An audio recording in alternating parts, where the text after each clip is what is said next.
In the name of the Father, and the Son, and the Holy Spirit, one God, Amen. You know, the Bible is a book of yesterday, and today, and tomorrow. It's a living book. And when you reflect upon the Psalm, think about who said these words, and what they mean now, and what they might mean now in the mouth of a Jew, even though he doesn't understand what he may be saying. O God of hosts, turn, look on us from heaven, and behold and visit this vine, and restore that which your right hand has planted. This vine is us. We are, as St. Paul said, grafted in. We are the Gentiles, and we were grafted into the faith. We are grafted into the tree. But the second part of this psalm says, restore that which your right hand has planted, because the Jews went far, far afield of where the Lord had intended them to go.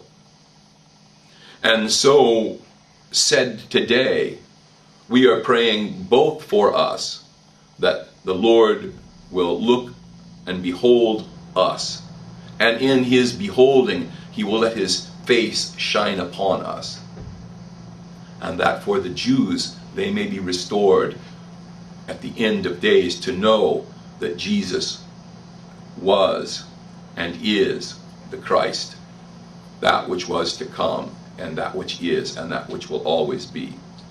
May his glory be forever. So, when we look then at the parable of the vineyard, we see that this is a story about the way in which the Lord brought faith through institutions.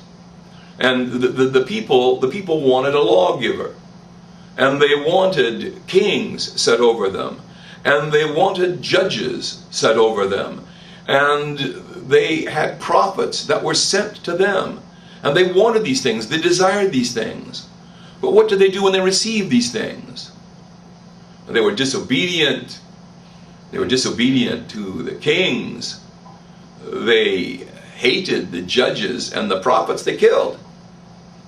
And yet, these institutions are the ones which have their evocations still today in church. Some speak to you and they give you rules by which you should live. And you say, I take that with a grain of salt. I'm just not going to tell. When I look at the church now, no one should come and take communion not having been in church to hear the gospel. But because people know that, they will figure out what time the gospel is to try to get there at the beginning of that moment, because that's when it gets serious. The rest of what we do in church before the gospel, you don't need that stuff. You don't need that. That's like an hors d'oeuvre. You may eat the hors d'oeuvre, but you may not. As a matter of fact, I'm not going to eat the hors d'oeuvre today because it's not that good anyway. I'm saving all the room in my ample stomach for the entree. Well, no, these things are preparatory. You know, they're preparatory. And they're missed by people spiritually, even though they don't know it. It's like a person who, excuse me, prefers one type of food, and they eat that without, well, you know how difficult it is to get some children to eat vegetables. But vegetables are necessary for our health. In the same way, it's necessary to have a judge. It's necessary to have someone rule over us hierarchically like a king. It's necessary for the prophetic voice to still be in church. It's not for us to demean these institutions, nor to say that they were historically important, but in our day now, as modern men and women, they're not. What are people going to say about us 1,000 years from now? We're going to be the ancients. We laugh at the commotion created by Demetrius as we read today in the Bible. Demetrius caused a great confusion because he was worried that being a builder of home idols, that his business would diminish if there was competition from a new religion. And so this is going to affect me economically. Therefore, truth is not the thing that I'm interested in, but my own abundance or lack of abundance. The vineyard that the Lord planted, like any vineyard, has to be tended. You know, I call my home the place where plants come to die. You've heard about people that have a green thumb. Well, my wife has a brown thumb. Our name is Brownfield, so maybe that accounts for a part of the responsibility. But everything dies sooner or later at the hand of my wife. I put an expiration date on the plant just in my mind, just to see whether or not the plant will exceed expectations, or whether my wife's due diligence will hasten its demise. But she does not prune the plants. I pointed out to her, do you see these branches? They are sapping the strength from the trunk of the plant. Remove these branches. Prune. Prune. That's what a vine dresser does. He takes a look and he sees a branch, and he sees the cluster of grapes that comes from the branch. And when the grapes begin to diminish from a particular branch, he cuts it out. He cuts it out. Thankfully, we are not plants, because how many of us bring forth enough fruit to remain attached to the trunk? And the trunk itself, how sturdy is it? So when we look at the parable of the vineyard, he was talking to people that did this for a living, and he said, look, there are things that you know you must do to keep any plant alive. You must irrigate the plant. You must till the soil and aerate the soil.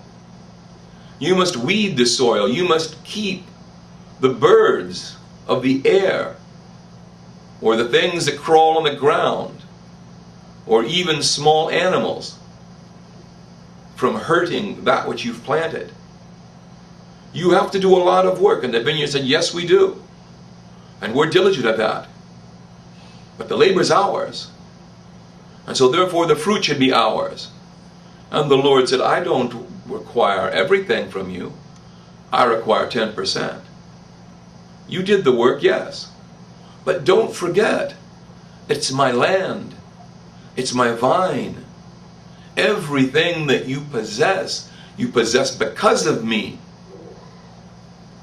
You know, I heard something recently. A man said, I have never ever met a happy rich man. I have never met a poor man who didn't desire to be rich. Think about the ramifications of that statement. The people that were tilling the soil and were doing the work and were the vine dressers, the ones who were commissioned by the owner of the vineyard, they began to think in terms that the Lord never intended them or entrusted them to deal with. Why?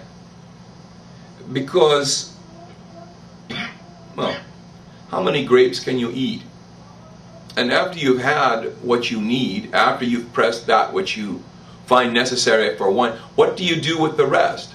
Well, you may sell in order to trade, but once you've traded for that which is necessary for your own survival, after that you are trading for profit only. And again, riches do not equate to happiness. No one is happy who is wealthy, except when he compares himself to somebody who's poor. But riches never. It's the lure and it's the seduction of the devil that says, well, if you only had wealth, your problems would go away. But how many people do we see that have wealth? I mean, I can name names, but you already know the names. And these people have destroyed themselves because of wretched unhappiness. You know, the most unhappy thing at all is to find out that pleasure doesn't bring joy. You think with money you can obtain pleasure. If I'm rich, I don't have to work. If I'm rich, I can have this house, this furniture. I can have this art hanging on the wall. I can be located at a certain wonderful place at the top of a hill. I can overlook everything. Right? You need to know the poem Richard Cory about the man that everybody in the community, about the man about whom everyone in the community thought the best. He was handsome, he was brilliant, he was rich. Everybody admired him, everybody wanted to be like him. He lived in a luxurious dwelling. But one day Richard Cory went home and got a gun and shot himself in the head. You see, happiness is not about wealth. But the Jews, who in this parable are the vine dressers, they wanted wealth. Today, not just because Jews were denied, as they were, citizenship and the ability to acquire land, they went into money lending and banking. You may or may not know that it was the Rothschilds in World War I who financed Germany's demise by paying for the war machines of Europe. The Rothschild family, banking family. This is why Germany, and especially Adolf Hitler, hated the Jews so much.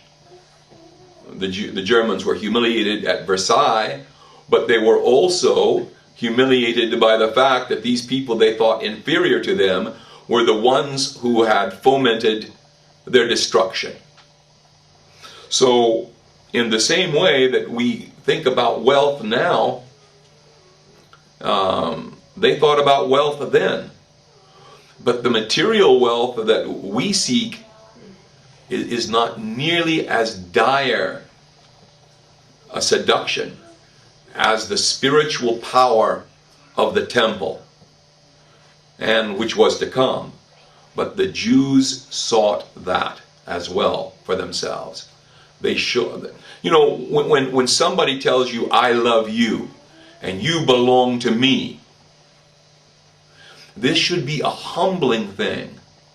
But when you go around the rest of the world shaking your finger and sticking out your tongue at those for whom it was not mentioned, you create ire and rancor in the hearts of those not so disposed to your same type of delusion.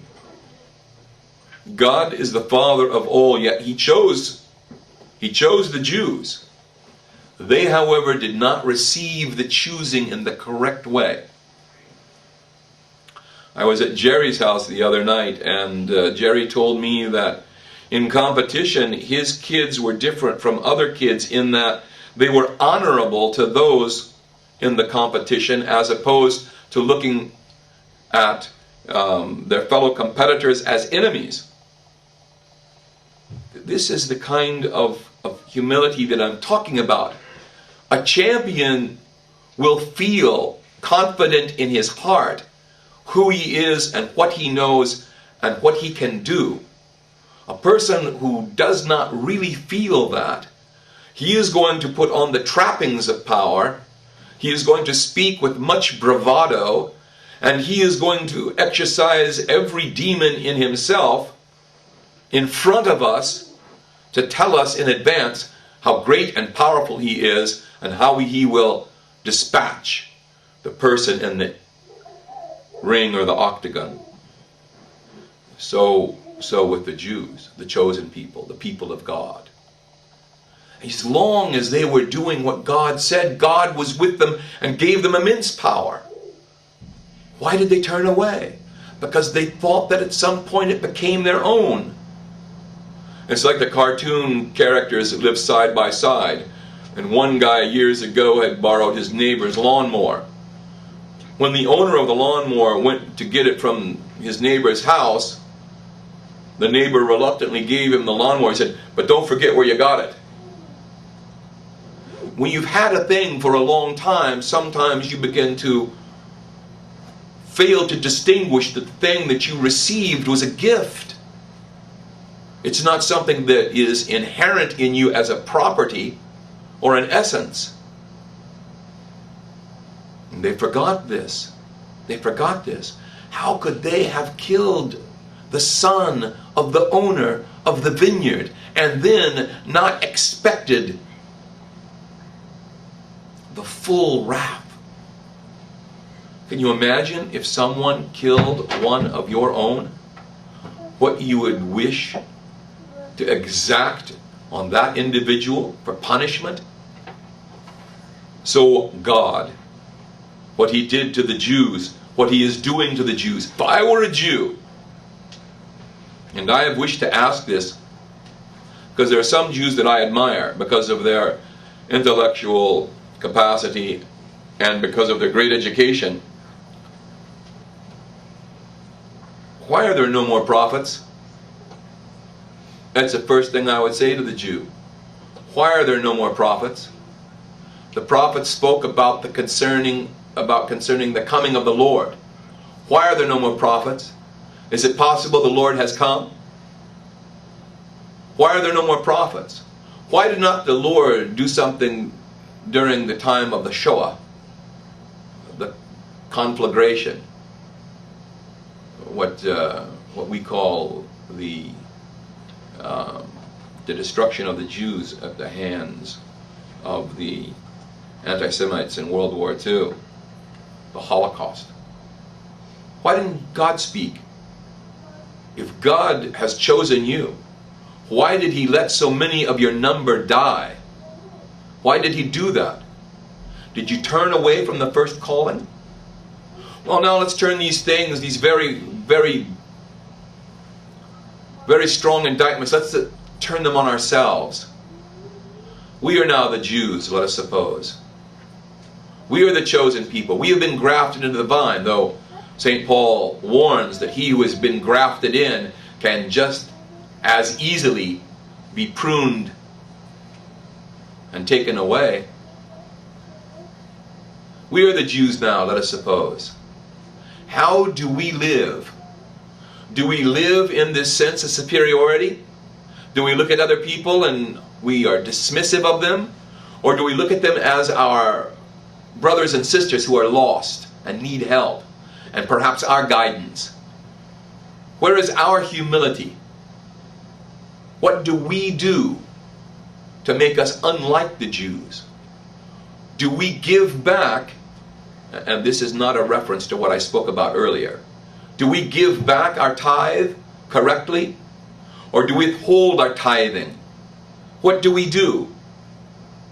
These things are important questions, because if the Lord has chosen these people and then rejected them, think about a member of your family. Think about a son or a daughter. What would your son or daughter have to do for you to reject them? That's what the Lord did. And the Lord is more perfect than any one of us. The Lord is more loving than any one of us. The Lord is more of everything than not just any one of us, but all of us together in the aggregate. If He will turn His back, if He will turn His face, what's the plea here? O God of hosts, turn, look on us from heaven, behold and visit this vine. That's what the psalm cries out saying. And then it says, restore that which your right hand has planted. Make perfect again we who have sullied and besmirched and dirtied that which was given us. Restore that. Restore that to us. Perfect. We don't know how. We're willing. If we could, we would. But we do not have wit or artifice. So we ask you, Lord, restore that which your right hand has planted. You know, the terrible thing about the psalm that says the stone that the builders rejected has become the chief cornerstone. It says, whoever falls of the stone will be broken. What does this mean? It means your pride. Sometimes when I visit sick people, I think that what is it that God is trying to say to them, that they put them in this sick bed that maybe now they have the chance to listen to, now that everything else that they hold dear is in jeopardy, and they may lose their lives in this hospital bed. Now they're willing to listen, and believe me, there is no more attentive audience you will ever have as when you bring the Bible into the room of someone who is in a hospital. When you start praying for somebody who has lost control of what they thought they always were going to have control over, namely their own body. And now their body is out of control. And they're begging anyone to help get it back into some sort of symmetry and balance so that they have a semblance of health. But I tell you, we have to look deeply in each one of ourselves. Me first, then you. And we have to find a way to come back to the Lord without being broken first. There's no reason to have to go down that road. To be humble. To not be proud as the Jews still are of this very day. The Lord himself called them stiff-necked. Not easy to bow. But the second part is even worse than the first part, because it says, on whom the stone falls, it will grind him to powder. In other words, there will be nothing left. Oblivion. We know that in the next life that there are individuals. Not just some collective mass of angels whose names we will never know, but in the story of the rich man and Lazarus, the rich man says to Abraham, let your servant Lazarus come forth and touch my tongue with his finger, having dipped it in dew so that he may have some relief. And Abraham tells him, oh my son, the gulf is too great for us to cross. There will be names, but then there will also be oblivion.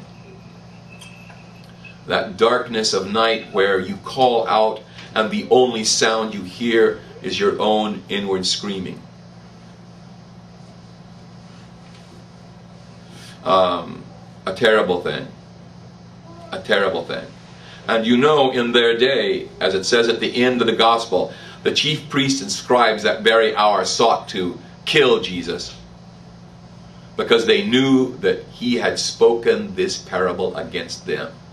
We don't want to be the new Jews. We don't want to be the new Jews. We don't want to commit the same mistakes that the Jews made.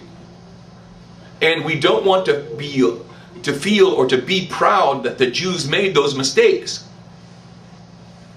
It does not matter that Israel and Egypt have had problems and continue to have problems. We're talking about human beings made in the likeness and the image of God, not political entities that are so vast as to be able to lose any type of discernment of any individual face. So you just call this Israel and you call this Egypt. No, but individuals, and the Muslims, and the Buddhists, and the Hindus, and all the other people, to not be proud, but to offer, anytime we can, and every time it's accepted, to be generous. The Jews didn't do this. They wouldn't even give the 10% to the owner. Our 10% consists not only in money. Some people don't have money. I'm talking about students, children, but they have time. They have time. They can do charitable acts for other people with their time. And when you are old, you may be retired on a fixed income and have no money or little money, but you have time, an abundance of time. And there are things that you can do to help. Driving other people, if you can and they can't, to service them at the supermarket, or to doctors, or dentists, or other appointments that are important to them. All kinds of things can be done in this area. The Jews failed to give anything back to the owner of the vineyard. The vineyard was taken away. Let that not be our legacy. Let us build a greater and more prosperous vineyard, and let us give to the Lord joyously from the abundance of His synergy. Glory be to our God, both now and ever, and unto the age of all ages. Amen.